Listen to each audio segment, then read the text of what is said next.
Hello everyone, this is AP Pre-Calculus 2.9, the OPHS mistakes I made on the worksheet. And I wanted to go through the OPHS worksheet that I was given. I wanted to go through my mistakes as I study for the test, and maybe it'll help you guys as well as a little explanation of what's going on here. So I made a lot of mistakes initially on this worksheet, but I definitely want to give a lot more of them another chance. So these first three were fine. It was just 4. At this point, I know I didn't understand ln and e.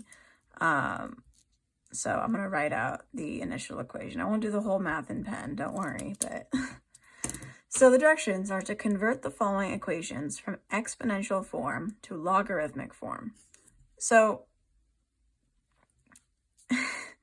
I got this one wrong because there's a difference in ln of e versus log of e. And to that, I would say I definitely need to look into this a bit further, as ln and log are still almost said the same thing, but in math they really aren't.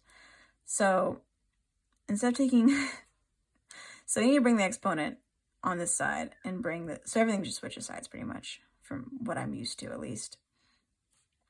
So ln instead of log, that was my mistake here, of e to x minus 1 is x minus 1, I think. Let me double check that because that doesn't really sound right, but okay. This is a confusing equation, I'm not gonna lie. So let me think.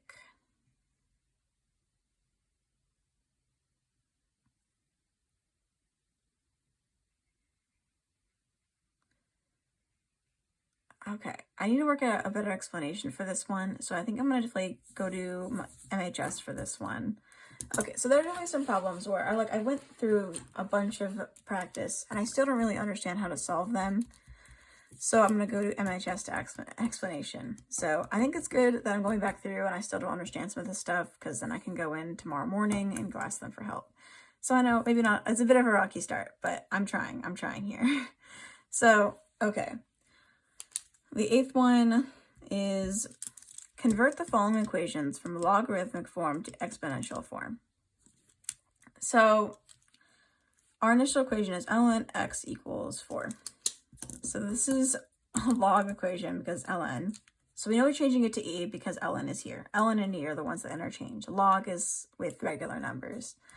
So it's the same process from what I get. So instead of having the number of the exponent, it'll be e to 4 and x. So 4 and x just switch sides the same way that regular logs do when they switch equations. 4 will just jump up and down. ln of e will just jump up and down.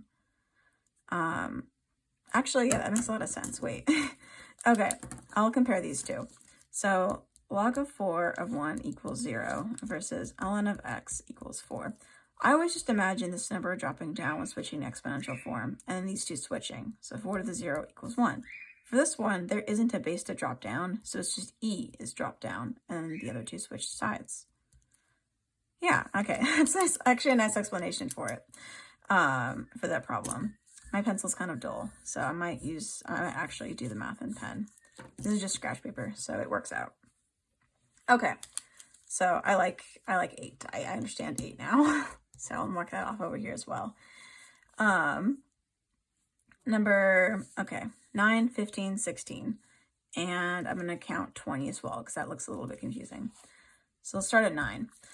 Evaluate the following expressions without a calculator. So we have to figure out what our x is without using a calculator, which was a portion of my 2.9 flip math stuff. So we're going to try it here. So log of 3 is 9 equals x. From the looks here, I already checked it off. So it looks like it was just a brain dysfunction thing where I put the third and I realized it's 3 to the second equals 9. So I think just a thinking error. So I got to focus a bit more when I definitely do this math stuff.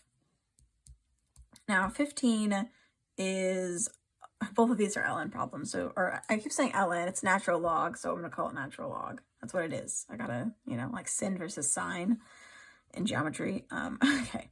Natural log of e to the 7th. So I think my understanding of natural logs is a little bit stunted, as I've seen here, because the work here is e to the 7th for 15th. So ln is just e, I think. Natural log is just e, because e is e to the 7th. But let me try comparing this to a different form. So we have log 3 of 9, and then we have ln e of 7. We'll add x to the other side, and then we'll move stuff around. So 3 to the x, and then equals 3 to the x equals 9. So 3 to the x, 9. Here it is moving e to the 7th on the other side, and then the ln of x, which would just be e of x. So I guess it makes sense. ln just replaces the log base of a number. I think I just had to see it more as that, because I still don't relate these two a whole lot in my mind, but I do get the process a lot more. So I'm going to consider that, like, I understand now, looking back now. Okay, 16 is natural log of 1 over e to the 5th. So add the x to the other side, and then 1 over e to the 5th is one entire number, so it'll come to the other side, and then it's ln to the x, which is just e to the x. So from there, it's just solving, which is regular stuff now. I get it. I get the relationship between these two. I think of it more. Because to get a fraction, it's negative, and to get to the 5th, it's just the 5th. So we're all good. We're literally, I forgot to add 7 there. We're all good. We're all good. I get these two now. It's definitely 4 that I'm not understanding a whole lot. I think I'll swing back at the end of this to compare, but it's a bit of a struggle. It's a bit confusing. Okay, let's do 20. Log to the 9th of 1 over 3. Okay, so wait, I'm gonna try to solve this without the worksheet right next to me here. Equals x. So 9 to the x equals 1 over 3. It has to be a fraction, and then it has to be negative. And why is that? Okay, to make this into a fraction, it has to be negative. And then to get 9 into 3, it has to be a fraction. So 1 over 2. So it looks like it was just a processing error as well when I was looking at it, because I just corrected the bottom number. So I do get that. I understand that one.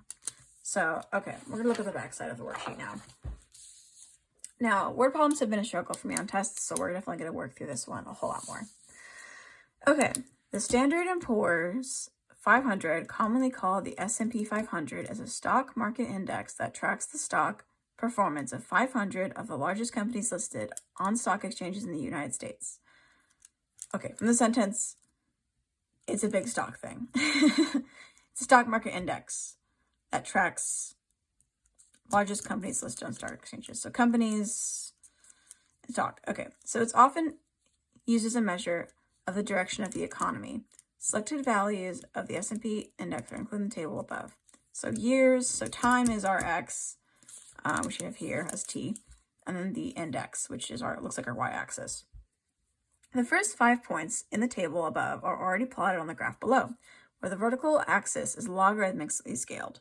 Plot the remaining 2 points, which I did end up doing, and those were fine.